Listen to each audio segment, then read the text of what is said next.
Alrighty, so my name is Natalie Blank and I am a life journey guide. I have a number of things that I do, but I specialize in nurturing perspective transformation.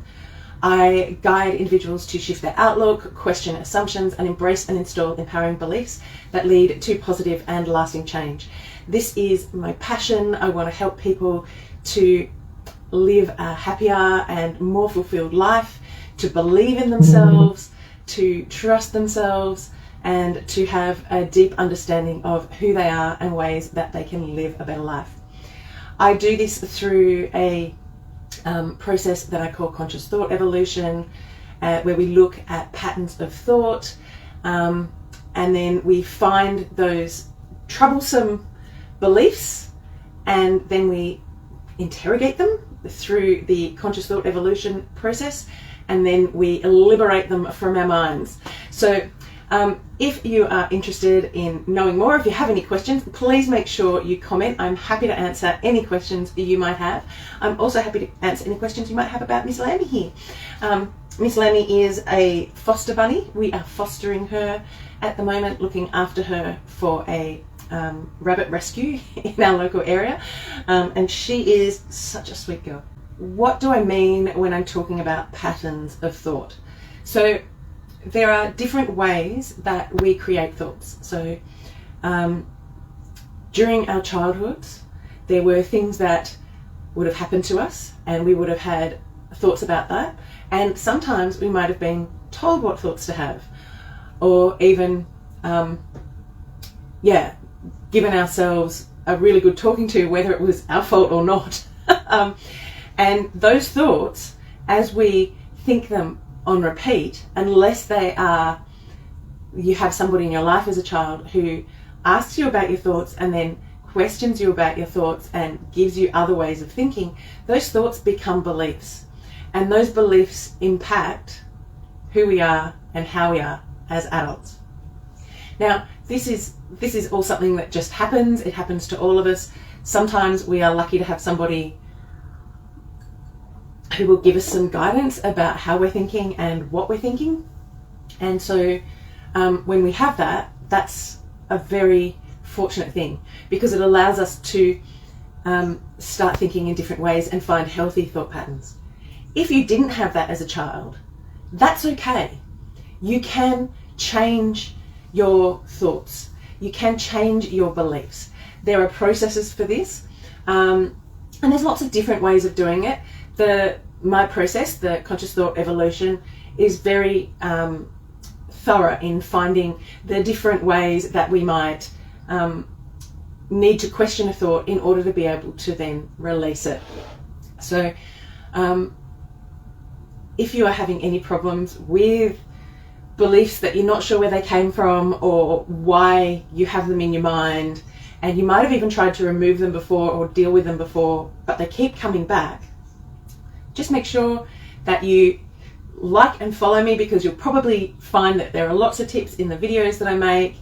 I will be doing more lives so you can see what's going on, and maybe get some tips, or you can sign up to work with me as well. That's also an option. So how I work with that is I limit my client intake so that I can be there for you. I know that for a lot of people who are working in this field, they take on as many clients as they can, and then it's really hard to get in to see them. I limit that so that I can focus on you. But the conscious thought evolution side of things is something that does take time. Like most things, when it comes to our minds, it takes time to get us going, and get us seeing what changes we can make. If you're on the live right now, make sure that you say hello, because I'd love to have a chat, know that you're there. And if you have any questions, whether it's about my work, whether it's about this little floofer I have here, I'd love to answer your questions. She's being very calm, which is very nice. It's kind of calming to have her here while I'm chatting, having little pats. That we all have these thoughts that we need to work on. I've done a lot of work on my thoughts. However, it doesn't matter how many times we do the work. In fact, the more we do the work, the more deep stuff bubbles up. We're never completely at a point. Nobody is ever going to be completely at a point where there's no work to do. So this is just the reality of life. So yeah, so I thought I would do a little bit of work on some of the thoughts that I have been working on recently. If you would like to have a little go at what I'm doing, please comment. I am happy to bring you onto the call so that we can actually have a conversation and do a little mini session of this with a belief for you. So please comment. I would love to be able to say hello to you. And yeah, if you want to come on live, we can make that happen. So I have been working recently with a thought that I think a number of people deal with. I don't feel that I'm alone in this. And it's the thought of feeling like you're never going to catch up. You can't catch up, you've missed the boat. I've actually made some videos this week if you like and follow, you will see them come up, and they are videos about that specific thought, I've missed the boat. And that includes, what is that thought telling you? How is it trying to help and protect you? What can you do to overcome it? All of these types of things. So I've been working on that thought a little bit myself. And the main thought that I started with is, I don't feel like I can get ahead or have success because I don't have things sorted out at my age. I don't think I'm alone in this thought. I'd love to know if you've ever had this thought, and yeah, see how we go with that. Some of the thoughts that are linked to that are things like, I'm too late. You know, I should have done this earlier in life. I can't get things to work until I've sorted myself out. Can't sort myself out because I'm too messed up. If you're having these thoughts, if you've ever had these thoughts, know that you're not alone. If you haven't had these thoughts, great, that's fabulous for you. I am so pleased for you. There will be other thoughts that you can work on. So one of the thoughts that came up with that is the thought, unless I'm coping perfectly, I can't be effective in what I do. Because I'm teaching people to cope. So if I'm teaching people to cope, surely I must have to cope perfectly, right? And the fact is, if you are working with somebody and they do cope perfectly, or they've never had the problem that you're having, how can they know how to help? How can they know what you're feeling, what you're going through, how you might be able to be helped? This is the thing. And I understand that in my brain. So it's one of those things of actually working through these things. Hi Vicky, how are you? It has been a long while, a few years now. I've been doing some other things. And I am now doing something quite different. Yeah, this is Miss Lammy. Miss Lammy is a rescue bunny from an organisation called Romeo's Rabbit Rescue. We foster bunnies who have been dumped or abused and look after them. Now this one, I was told that when she was given to Romeo's, she was feral. They said they were told she was feral. This is not a feral bunny. She is a very sweet girl. So she likes to have cuddles. So I thought she could come on here and I can pat her while I talk. Okay. So and if you're watching this and you want to see what the process is, and then you decide that you would like to have, yeah, thanks Vicky. You would like to have a little go with one of your thoughts, you can comment. I can invite you in on the call and we can see how we go from there. If you want to come on the call but you don't want to show your face, that's okay, as long as we can kind of chat as we work. Okay, so my thought, unless I'm coping perfectly, I can't be effective. She's very calm. I think she's calmer than me right now. She's just completely chill. So when I deal with this thought, unless I'm coping perfectly, I can't be effective. And the first thing I want to do is think about, what are my feelings? So what feelings come up when I do this, when I look at this thought? The feelings that come up are anxiety, fear, anger in some ways. I suppose anger because in some ways I feel like I wish I had have done things differently and frustrated with myself, that I didn't study the topic would take me down this way. Hi Mila, how are you going? Thank you. Yes, she's very sweet. She's a good girl. She's a really good girl. And in some ways that's a really frustrating thing because, if I think back, I went to uni, I studied, I did all of that, if I had have studied a subject more aligned with this stuff, then I'd be further along. I'm not. And it's just the way it is. Because of what I studied, I didn't necessarily learn the coping skills that I thought I would have. Anyway, so these are the feelings. And this is just teasing out some of the stuff to do with this thought. So what is the physical sensation? The physical sensation that comes with this thought is a little bit of a pit in the bottom of the stomach, jaw tension. Now, for some of you who are watching this, you might remember when I used to do readings and things like that. That does come in a little bit with this. It's a bit more head oriented than spirit oriented, but the spirit stuff does still come in a bit. So yeah, there is a little bit of that, but I've kind of moved away from that a little bit. And then what happens when I think this thought? Well, I can tell you that when I think this thought, it makes it much more difficult to cope. So when something comes up, I tend to get a bit more tense than I might if I just accepted, and things are a bit more difficult than maybe they need to be. And I probably take less action than I would otherwise, and I question myself. When I want to take action, I question that action. Sorry, I'm just writing the notes down, and when we do a session, I also write down notes, or I will type them into my computer so that we have a record of what we've actually been through. And because of that action, what happens?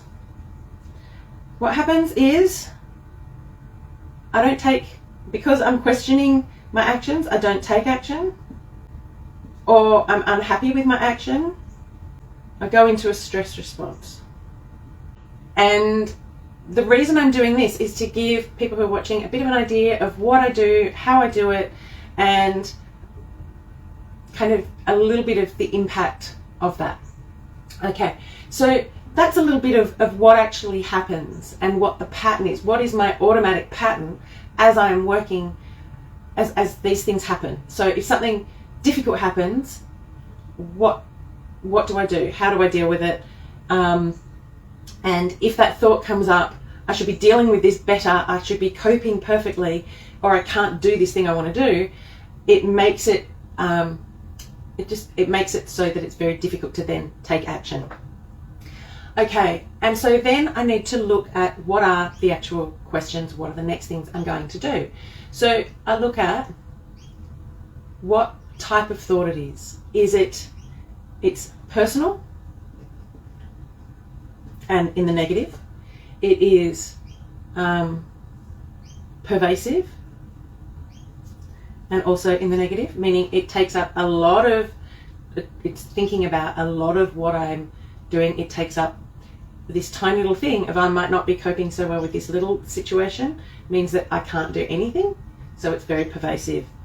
And if I think about the fact that nobody is perfect ever, and in order to be perfect, it would have to be a forever thing. So that makes it a permanent thought in the negative. So why I look at this is it helps me to kind of extrapolate the reality of the situation. Now, if I have a think about, does this thought give me control or lack of control? Well, it's a lack of control. I have no control over it because the reality is nobody's perfect. Another question I could ask myself is it true?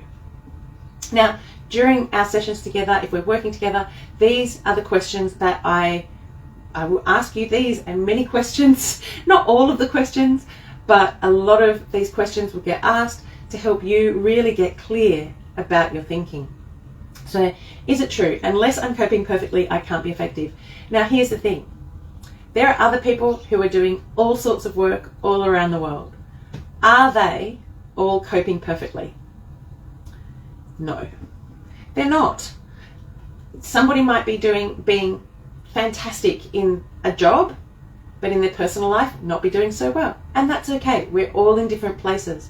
And so when I think of this question, am I coping perfectly and can I be effective if I'm not, then I have to think, well, how do other people deal with this?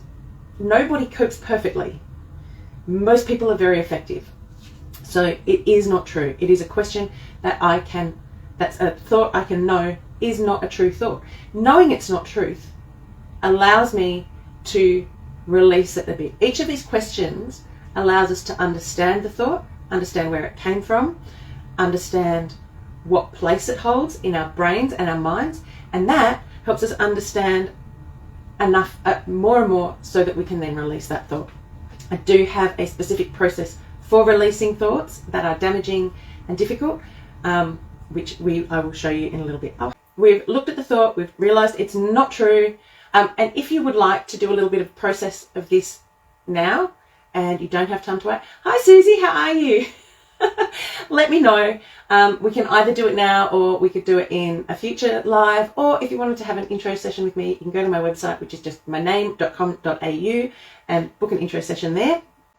We've looked at the thought, unless I'm coping perfectly, I can't be effective. Is it true? No, it's not. It's not true. We know it's not true. Another question that's very powerful when you're looking at thoughts is, how does this thought serve you? Like, what is it doing? What is it doing in your life? How does it serve your mind? How does it serve how you work, what you do, all of those things? Pardon me. How does it serve you by impacting your behaviours? So this thought, unless I'm coping perfectly, I can't be effective. I hate this. But this one is about keeping me safe. Now, often, most of these thoughts that are thoughts that come from the past, from childhood experiences, all of these things, they are usually about our minds keeping us safe. This one makes me play small, stops me from putting myself out there. I know that's hard to believe because I'm on live right now. But you know, getting on and doing a live, it's a big thing. I'm being a bit vulnerable here right now. It's a big thing to go, okay, I'm actually going to put myself out there and do this thing. And this is me not letting this thought win. So this is how this thought serves me. And it serves me by trying to keep me safe. Sorry, it's very hot here in Australia right now. I put the aircon on, but it's not being very effective. Yeah, you going okay? So yeah, it is very much about how do our thoughts keep us safe? What are they doing for us? Continuing with, unless I'm coping perfectly, I can't be effective. What is the origin story? All right, so what is the origin story of this? I think, so my childhood was a bit different. I won't go into that. But it did mean that there were lots of times when I didn't feel like I belonged or fit in. And I think a lot of my damaging thoughts come from this section of my life. So that would be where it is. I think I'm feeling like that in order to belong or fit in, I had to be perfect. When we don't fit in, we sometimes feel like we have to, oh, hi Crystal, how are you going? I know it's been a long time. I am well, doing some different things. Yeah, so when we have these childhood stories that we tell ourselves, it does make it rather difficult to change things as an adult. But that's what I'm here for, is to help us change these stories that we tell ourselves. So now I've got some idea of the origin. Now I can start looking at what is a way. I now understand a bit more of this kind of automatic pattern of thinking, and I want to start thinking about different ways I might think about it. So we often are told, let's go with an affirmation, the best thought we can think of to go with this. It can be difficult. Oh, kisses. I'm getting kisses. It's very sweet. I'm going to put you down though, because if you're not too hot, I am. I think I'm we go for a little roam around. She does have food and drink and toilet in my office, so she is happy to just roam around now. So when, oh good, Susie, you're good, you've got a job you enjoy, that's fantastic. And when you're ushering, is that for a theatre or a sports ground or something like that? It's always good because it means you get to enjoy the program as well. I've done a little bit of ushering too. It's always good fun. So we sometimes think we'll go straight for the best possible thought, but our brains might go, no, sorry, I'm not ready for that one. So if we make what I call a mindful ascension path, which is where we think about what thoughts we want to think, and then we think about the thought we're thinking, and then we make slightly nicer thoughts, slightly better thoughts in the steps. So we've got my thought, unless I'm coping perfectly, I can't be effective. So a more neutral thought is looking at that realistic thought. Most people are effective, even if they don't cope perfectly. So most people are effective even if they don't cope perfectly, and so that is a more positive thought than saying, if I'm not coping perfectly, then I can't be effective. It's recognizing the reality of the situation and how life is. And then we'll go for a slightly more positive thought. So a slightly more positive thought might be, my coping skills help me help my clients. So where so as I was saying earlier, for some of you missed that bit, so I'll repeat it.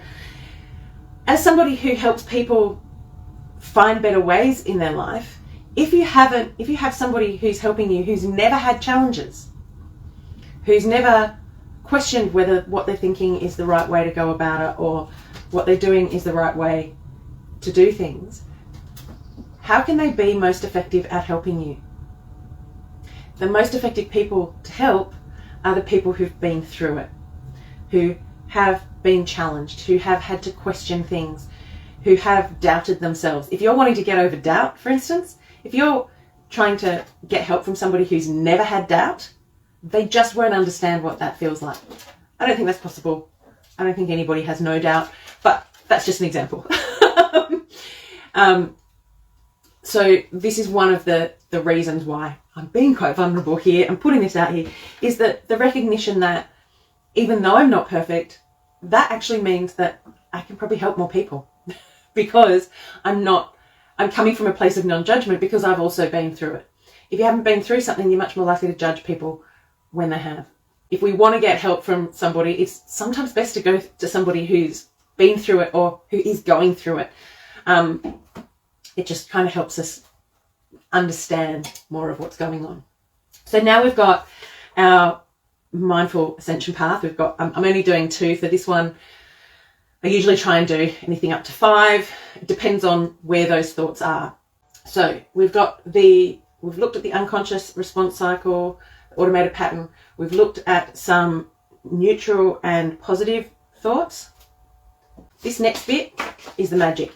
Now, there are lots of other questions I could ask myself about this thought. I've done already a lot of work around the surrounding thoughts. So when you have a situation and you start dismantling the thoughts around it, the first couple, you have to really do a lot of deep diving and going into lots of questions, looking at all the different ways you can think about it, what kind of thinking it is, how is it helping you, all of that stuff. You really need to dismantle it. When you've got a situation and you've got several of the thoughts already dealt with, you need less and less of this dismantling basically on each thought.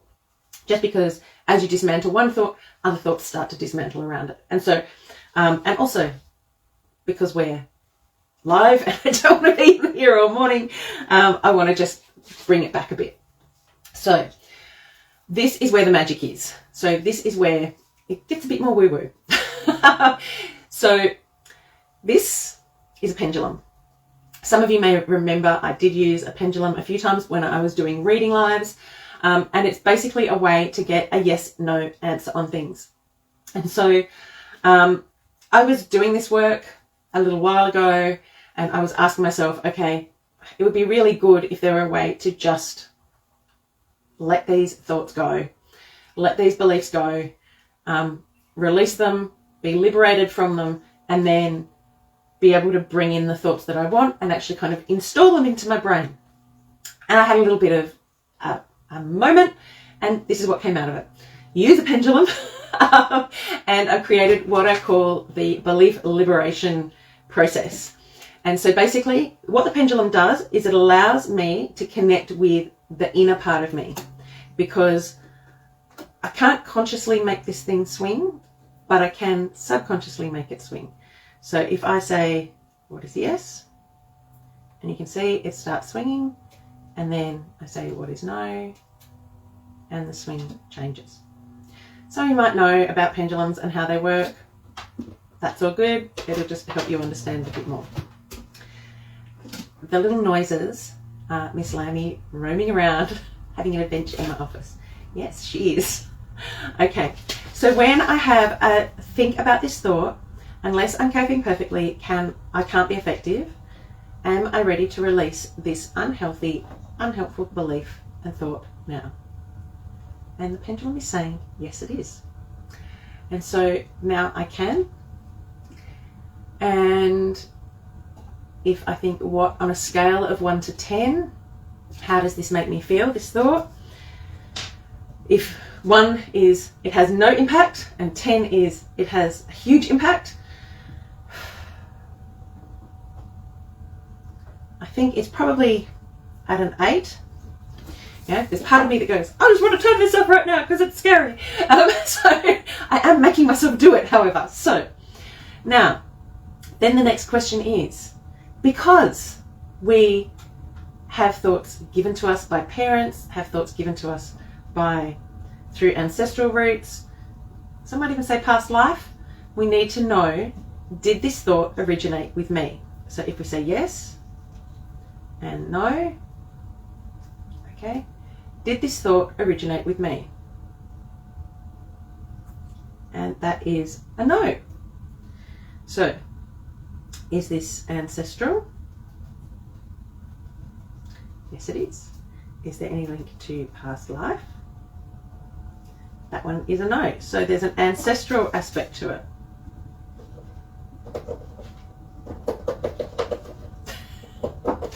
Can you hear that clicking noise? That one? Rabbits have a very interesting diet. So they should move, like 80% of their diet should be hay, and then they can have pellets and vegetables. One of the lesser known parts of their diet is cardboard. So I have a cereal box in my office with some hay in it, so she has access to hay. And instead of eating the hay, she was eating the cereal box. So we know that now that this has a little bit of ancestry in it, and that's the bit I want to know how much it is and if I can release it. Okay, so yes. And I always do the yes and no just to make sure that the pattern hasn't changed. So that's the no. Sometimes the patterns on the behaviour of a pendulum change. For some people it happens all the time, for some people it's rare, but I always like to check. Okay, so this is ancestral. How much of it is ancestral? And then I just ask about percentages, and I'll just do that in my brain.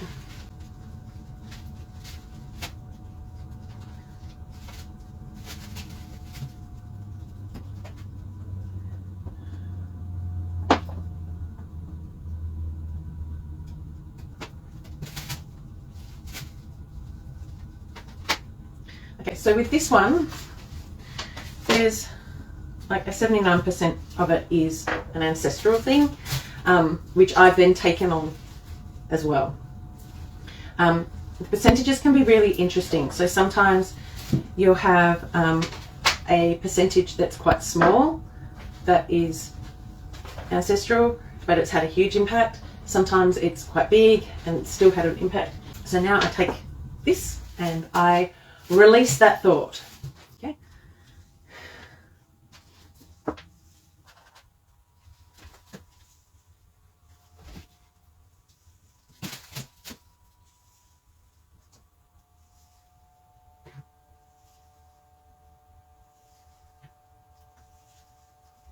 So this, I'm showing you, it's a magnet. There are a few modalities that use magnets. When you swipe them over your head, it kind of helps release things, emotions, body issues, things like that. So, okay, have I released that thought? Yes. It feels, so you get a feeling like it's a light feeling, like it's like shiveriness up my spine is what I get. It's a bit weird. I feel a bit jumpy afterwards, so it's a strange sensation, but it's nice. It is nice. Okay, so I've released that percentage that is ancestral, and now I want to release the other bit. I'm checking that, calibrating it. Sorry, get my finger out of the way. And now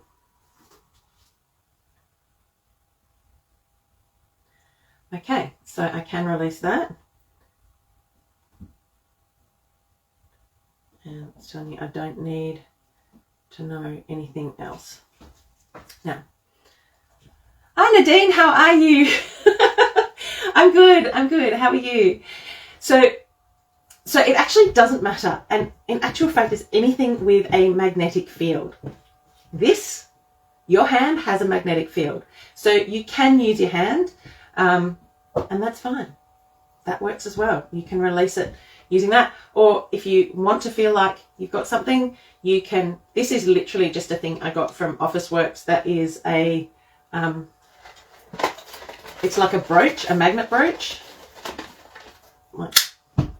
You put that on one side of the fabric and click it on. It's what I had sitting on my table. I haven't even put a decorative thing in there. It's just how it is. But you can use a fridge magnet. You can get special magnets for it. It doesn't really matter that much. So I hope that answers your question. Okay, so I'm ready to release the rest of this thought. Okay, now there are a lot of questions when I'm working with somebody. There are a lot of questions again that I can ask to find out. No, Nadine, I'm not teaching how to use a pendulum. This is part of a process of the work I'm doing now. So I'm a life journey guide, and I help people nurture perspective transformation. So we look at the situations in your life that are causing problems. And sorry, the rabbit's running around like crazy. And then once we've found where the problems are with that perspective, I can then help you release that and find a new thought. And I use the pendulum as part of my belief liberation process, which is where we've done all the hard work of finding the thought, dismantling the thought, interrogating the thought, which is what I've done earlier in this video, which you're welcome to go back and watch if you like. I would love to be working with one of you on this, but I figured if worse comes to worse, I'll do some of my own work. It's all good. So if you want guidance on how to use a pendulum, I'm happy to take you through that as well. And so, yeah, and then after we've dismantled that thought, instead of just leaving it there in a dismantled form, I then use this belief liberation process to actually eject that thought and put in a new thought. And that's what we're in the process of doing. So the pendulum has told me that I can release the rest of this thought. So I'm going to do that. And I've got my magnet. Oh, good. You do pendulums. Fantastic. They're very useful for getting answers. If you know how to ask the right questions, they're very useful. They're mostly good for yes-no questions, however, so you've got to kind of plan that out. All right, so I'm going to now release this thought.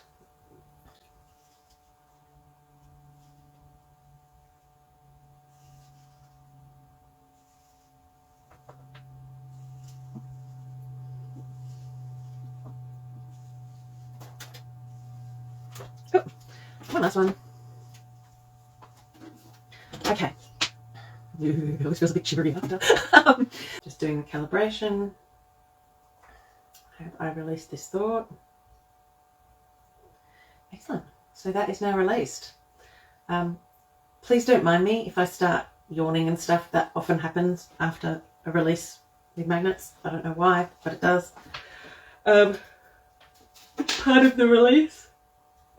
Anyway, Okay, so if I think about this thought now, on a scale of 1 to 10, 1 being no impact, 10 being a lot of impact,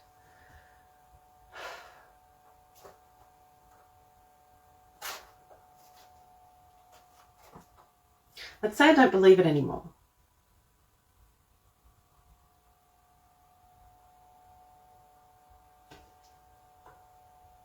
Maybe a 1. Yeah. Okay. Now, I'm happy to work with you if you want to go through this process. You don't have to do the pendulums. I kind of link with you and we get your answers that way. For people who know who use pendulums, they usually understand that. We're all energy, so we can kind of connect in with each other's energy and get answers about things like that.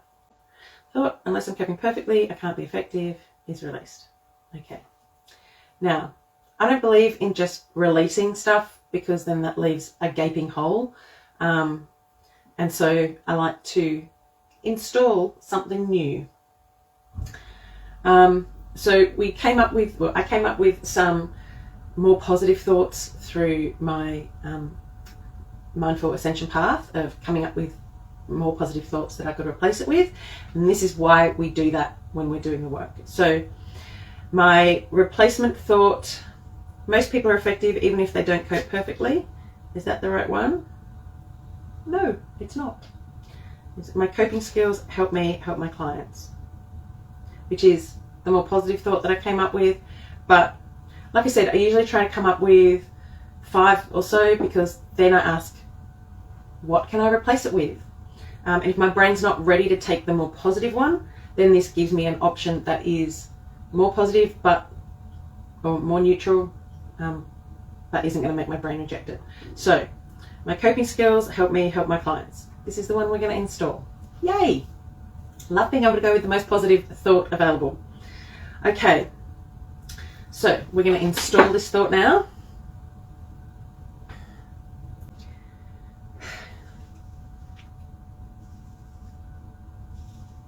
And I'm just literally saying to myself, I install my coping skills help me help my clients.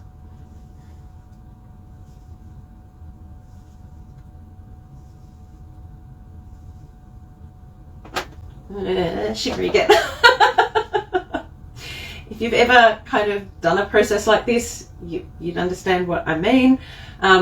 Obviously, when we're doing the conscious thought evolution process, this is quicker in some ways, longer in others. I am kind of shortcutting this, but I tend not to go off on tangents about the rabbit and all of that as well. Okay, so, and the question is, have I effectively installed this thought? And the pendulum is telling me, yes, I have. So that's a really nice thing. I wasn't actually expecting to do all of this process for myself, but yay, lucky me, I got to do it for me. Like it's settling in. It can take a little while. For some thoughts, it's immediate. For others, it can take a little minute.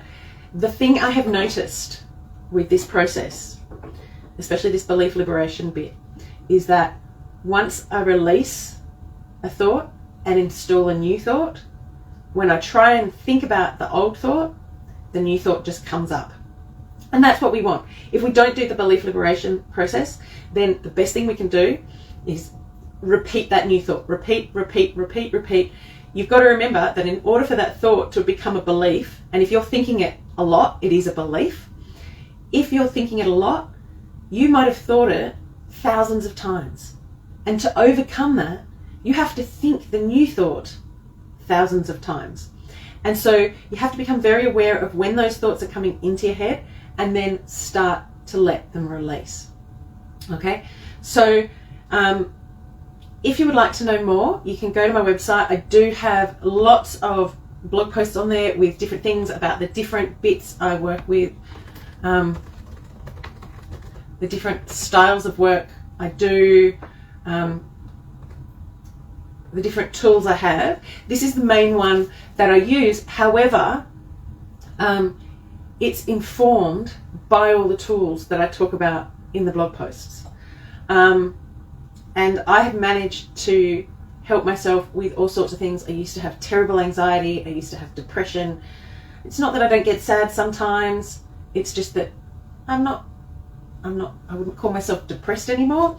I still get moments of anxiety and worry, but I'm not an anxiety-ridden monster like I used to be, where everything would spiral me out. Okay, so I am going to do more lives. I would love to see you there. Please make sure that if you've got some thoughts you want to work on, if you've got a situation that's bugging you, please come on the live. We can put you on the live. You don't have to show your face, but we can have a two-way conversation. And I would love to be able to do that with you, and we can see what work we can do. If you don't want to do it on a live situation, that's fine. Please go to my website, book in for an introductory session. It is free, and we can talk about how I can help you, if I can help you,